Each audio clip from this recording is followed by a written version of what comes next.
إبراهيم وعلى آل إبراهيم إنك حميد مجيد اللهم بارك على محمد وعلى آل محمد كما باركت على إبراهيم وعلى آل إبراهيم إنك حميد مجيد۔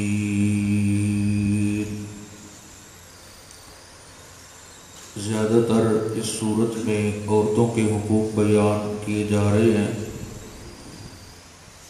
اب خدشہ یہ تھا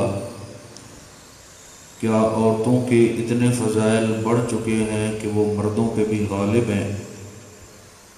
تو اس سوال کا جواب دیتے ہوئے فرمایا کہ ہم نے مرد کو عورت پر ایک گنا فضیلت عطا کی ہے۔ آپ صلی اللہ علیہ وسلم کی محفل عالیہ میں ایک صحابی اپنی بیٹی کو لے کے آتے ہیں۔ باپردہ خاتون کی طرف سے شکایت یہ تھی کہ میرے خامد محترم نے کسی بات پہ مجھے تھپڑ مارا ہے، تو کیا ہم اس میں بدلہ لے سکتے ہیں یا انہیں معاف کیا جائے؟ تو اللہ نے اس موقع پہ یہ آیت نازل فرمائی کہ اگر خامد تنبیہاً کوئی اس طرح کا معاملہ کرتا ہے تو اس میں بھی عورت کی حکمت ہے اور اس کے لیے بھلائی ہے۔ اسے چاہیے کہ اپنی جو غلطی ہے اس پہ نظر ثانی کرے۔ یہاں بہت سارے مسائل اکٹھے بیان کر دیے کہ اگر عورت اپنی عزت و ناموس کی حفاظت کرتی ہے تو یہ بہت بڑی اس کے لیے سعادت والی بات ہے، اور اس کو چاہیے کہ اپنی عزت و ناموس کی حفاظت کرے۔ اصل جو ہے حسن عورت کا وہ زیب و زینت یا ڈیل ڈول نہیں ہے، اصل حسن جو ہے وہ حیا ہے۔ عورت کے اندر اصل جو حسن ہے وہ حیا ہے۔ اگر عورت بے حیا ہے، دنیا کی وہ حسین و جمیل ظاہراً ہے، اس پہ لعنت خداوندی برستی ہے، اس پہ رحمت نہیں آ سکتی۔ ظاہراً ڈیل ڈول اتنی اچھی نہیں، لیکن حیا اور ایمان کے حوالے سے وہ عورت بہت بڑا مقام رکھتی ہے، تو سمجھو اللہ کی نظر میں اس کا بہت بڑا مقام ہے۔ یہاں یہ مسئلہ واضح کیا گیا اور آقا نے فرمایا عورت کے اندر چند چیزیں ہونا ضروری ہیں اگر وہ جنت جانا چاہتی ہے۔ پہلے نمبر پہ وہ اپنے اللہ کی توحید کو دل و جان سے قبول کرے، یہ اس کا ہم سب پہ حق ہے جس نے اپنی قدرت اور رحمت سے ہمیں بنایا ہے۔ اس کی ذات و صفات میں وہ شریک کرنے والی نہ ہو۔ نمبر 2، 5 وقت کی نماز کا خیال رکھتی ہو، باقاعدگی سے اس کا اہتمام کرتی ہو۔ نمبر 3، رمضان المبارک کے روزے رکھے۔ نمبر 4، اپنی عزت و ناموس کی حفاظت کرے، اس میں اپنے خاوند کی عزت میں کسی کو شریک نہ کرے۔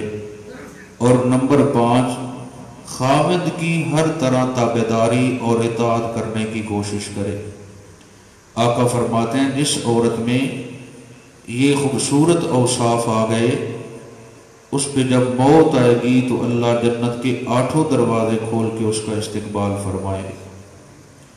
اور پھر فرمایا کہ اگر میری شریعت میں سجدہ تعظیمی کسی اور کے لیے ہوتا تو میں عورت سے کہتا کہ اپنے خاوند کے آگے سجدہ کرے۔ مومن بیویوں کے لیے یہ پیغام ہی کافی ہے کہ اللہ کے علاوہ کسی اور کے لیے سجدہ جائز ہوتا تو شریعت نے اتنی بڑی بات فرمائی۔ آقا نے یہ نہیں فرمایا کہ میں اپنی امت سے کہتا کہ وہ مجھے سجدہ کرے،